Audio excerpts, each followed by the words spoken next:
Welcome to Echoes Untold, the channel where history's forgotten tales come back to life. In this episode, we journey to the late 18th century to uncover the haunting story of the Leviathan, a submarine whose ambitious maiden voyage turned into a tragedy that claimed the lives of its entire crew. Before we begin, remember to like this video, share it with others who love uncovering hidden history, and subscribe to our channel for more incredible stories. Don't forget to leave a comment. What do you think really happened to the Leviathan? Now, let's dive into the depths of history. The year was 1792, a time of rapid innovation and unbridled ambition. Sir Edward Harrington, a brilliant but controversial British inventor, was determined to achieve what many believed was impossible: create a vessel capable of navigating the ocean's depths. Harrington envisioned submarines as the future of exploration, commerce, and naval supremacy. His creation, the Leviathan, was intended to prove that human ingenuity could conquer the mysteries of the deep.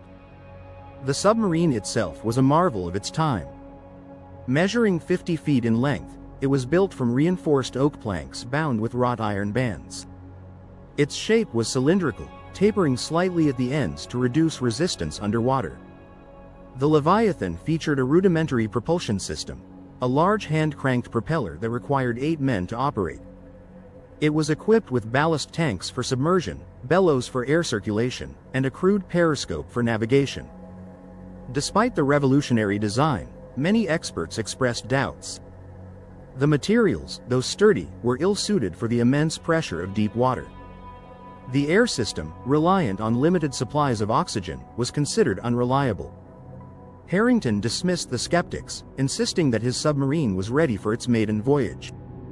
By April 1793, Harrington had secured funding and a crew of volunteers eager to test the Leviathan. The passengers for this historic voyage included Harrington himself, a team of 14 experienced sailors, 2 prominent scientists, 3 engineers, and 4 journalists eager to document the event. The total complement on board was 24. The mission plan was simple. The Leviathan would submerge in Plymouth Harbor, travel 5 nautical miles underwater, and resurface near a marker buoy. The voyage was expected to last 2 hours. On the morning of April 14th, the submarine was lowered into the water amid cheers and applause. The atmosphere was electric with excitement and anticipation. As the crew climbed aboard, they waved to the crowd, unaware that they were embarking on a journey from which they would never return. Inside the Leviathan, the atmosphere was initially one of optimism. The descent was smooth, and the crew marveled at the vessel's performance. Dr. Jonathan Mallory, one of the scientists on board, recorded his observations in a journal later recovered from the wreckage. 10:15 a.m. Submersion successful. The vessel responds well to controls. Spirits are high among the crew. However, as the submarine descended deeper, the first signs of trouble appeared.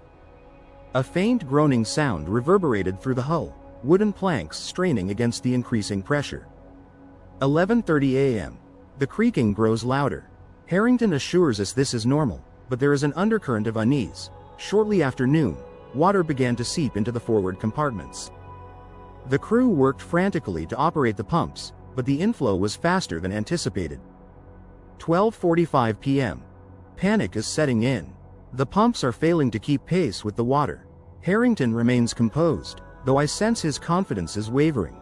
The situation deteriorated rapidly.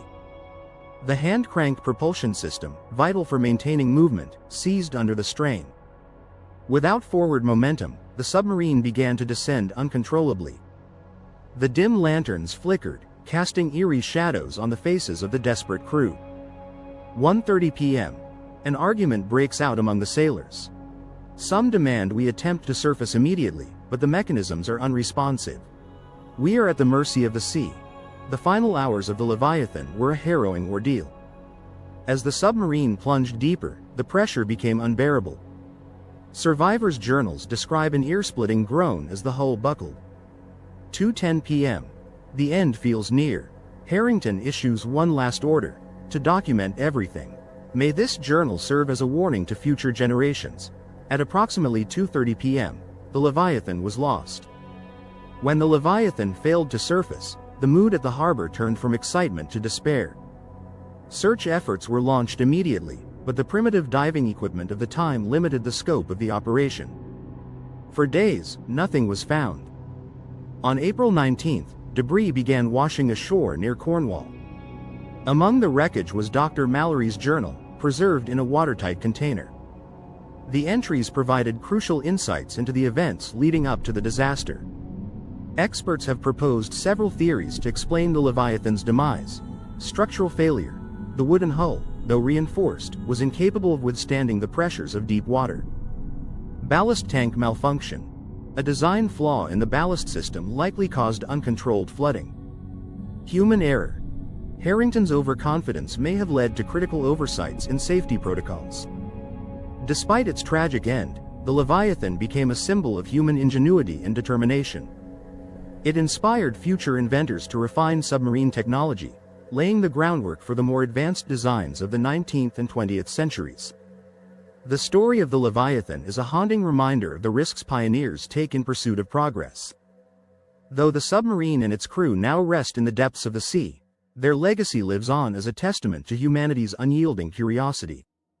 If you enjoyed this deep dive into history, don't forget to like, share, and subscribe to Echoes Untold. What do you think caused the Leviathan's demise? Let us know in the comments below. Until next time, keep exploring, and keep uncovering the echoes of the past.